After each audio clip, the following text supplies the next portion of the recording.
ಜೀವನದಲ್ಲಿ ಏನೂ ಇಲ್ಲದೆ ಇರುವಾಗ ತಾಳ್ಮೆ ಮುಖ್ಯ, ಆದರೆ ಎಲ್ಲವೂ ಸಿಕ್ಕಿದ ಮೇಲೆ ವಿನಯ ಮುಖ್ಯ. Hello guys, very good morning.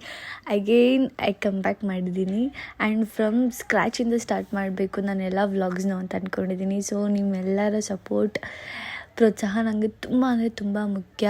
So as usual regularly start ಆಯಿತು ನಂದು. ಸೊ ನಿಮ್ಗೆಲ್ಲರಿಗೂ ತುಂಬ ಜನ ಗೊತ್ತು. ನಾನು ಇವಾಗ ನಂದು ಇನ್ಸ್ಟಾಗ್ರಾಮ್ ನೋಡಿದರೆ ನಿಮ್ಗೆ ಗೊತ್ತಾಗಿರುತ್ತೆ, I am doing night shift. ಹತ್ತತ್ರ ಇದು 1.5 months ಆಯಿತು.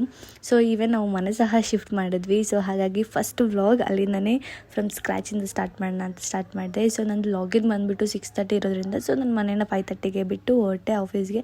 ಸೊ ಆಫೀಸ್ಗೆ ಬಂದು ರೀಚ್ ಆಗಿಬಿಟ್ಟು ವರ್ಕೆಲ್ಲ ಮುಗಿಸ್ಕೊಂಡು ಸ್ವಲ್ಪ ಟಯರ್ಡ್ ಆಗ್ತಿತ್ತು ಅಂಥೇಳಿ 12 o'clockಗೆ ಒಂದು ಬ್ರೇಕ್ನ ತೊಗೊಂಡು ಕಾಫಿ ಕುಡಿದೆ. ನಾನು ಮತ್ತೆ 1:30ಗೆ ಒಂದು ಬ್ರೇಕ್ ತೊಗೊಂಡ್ವಿ. ಸೊ ಹಾಗೆ ನನ್ನ ಫ್ರೆಂಡ್ಸ್ ಜೊತೆ ಚಿಲ್ ಮಾಡಿಕೊಂಡು ಸ್ವಲ್ಪ ಡಿಸ್ಕಸ್ ಮಾಡಿಕೊಂಡು ಪ್ರೋಸೆಸ್ ಬಗ್ಗೆ ಹಾಗೆ ಮಾತಾಡಿಕೊಂಡು ಇವತ್ತಿನ